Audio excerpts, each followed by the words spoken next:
கிருபை, இரக்கம், அன்பில் ஐஸ்வர்யம் உள்ள கர்த்தராகிய இயேசு கிறிஸ்துவின் நாமத்தில் அன்பின் வாழ்த்துக்கள். இன்றைக்கும் அப்போஸ்தலன் பவுலோட கம்பேனியன் பற்றி தான் பார்க்க போகிறோம்.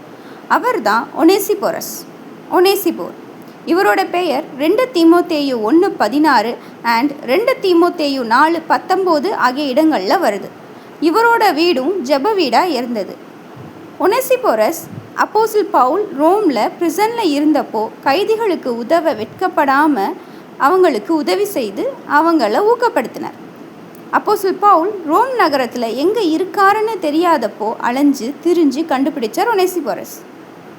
அப்போஸ்தலன் பால் எபேசு பட்டணத்தில் இருக்கும்போது ஒனேசிபோரஸும் அவரோட நீண்ட காலம் ஊழியம் செஞ்சதை குறித்து சாட்சி கொடுக்கிறார். Coming on to the last session, the lesson. இன்றைக்கி என்ன கற்றுக்கிட்டோம்? Onesiphorus loving, faithful and bold person. நாமும் அவரை மாதிரியே அன்பு கூறுதலில் முந்திக் கொள்ளுகிறவர்களாகவும் விசுவாசத்தில் நிலையானவர்களாகவும் கிறிஸ்து இயேசுவை குறித்து சாட்சி பகிர்தலில் தைரியம் உள்ளவர்களாகவும் இருக்கணும். ஓகே ஃப்ரெண்ட்ஸ், இன்னொரு வீடியோவில் மீட் பண்ணலாம். அதுவரை உங்கள் ப்ரேயர்ஸில் என்ன மென்ஷன் பண்ணிக்கோங்க. அண்ட் இந்த வீடியோவை like, subscribe and share. Shalom.